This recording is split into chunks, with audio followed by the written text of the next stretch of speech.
Hello दोस्तों, कैसे हैं आप? उम्मीद है अच्छे से होंगे। दोस्तों, बढ़ते शहरीकरण के कारण देश में जमीन जायदाद खरीदने वालों का रुझान अब प्लॉट खरीदने की बजाय फ्लैट खरीदने में ज़्यादा बढ़ा है।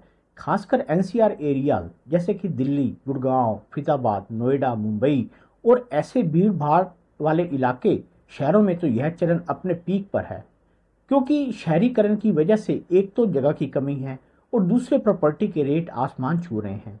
परंतु शायद आप नहीं जानते होंगे कि फ्लैट एक लीज होल्ड यानी कि पट्टे वाली प्रॉपर्टी हो सकती है, जो कि अमूमन 99 साल की होती है। तो ऐसे में कई लोगों के मन में यह प्रश्न उठता है कि 99 साल की लीज यानी पट्टा खत्म होने के बाद क्या उनके फ्लैट पर मालिकाना हक होगा या नहीं। आज के इस वीडियो में हम इसी बात पर चर्चा करने वाले हैं।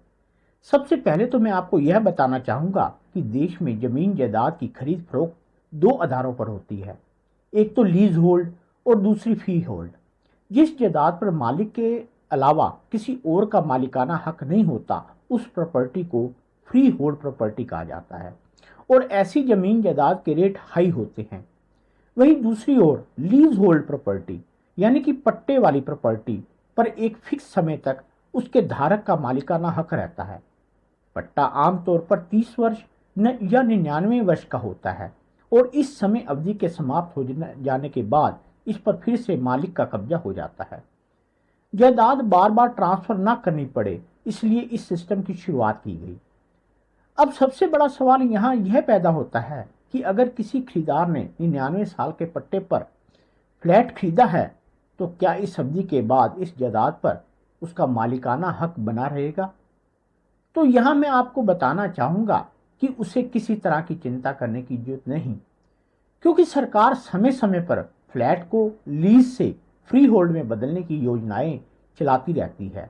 इसके लिए कुछ साधारण सी फीस लगती है। इसके बाद लीज पीरियड खत्म होने के तुरंत बाद इसको फ्री होल्ड कर दिया जाता है।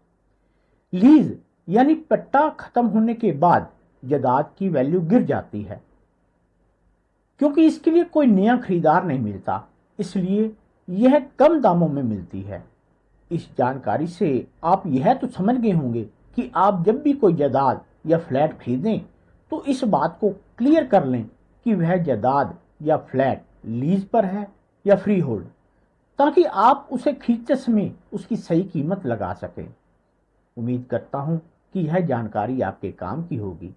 अगर वीडियो पसंद आया हो तो प्लीज़ वीडियो को लाइक और शेयर जरूर करें, और अगर आप इस चैनल पर नए हैं तो चैनल को सब्सक्राइब करें, ताकि हमारे आने वाले हर एक वीडियो की नोटिफिकेशन आपको तुरंत मिल सके।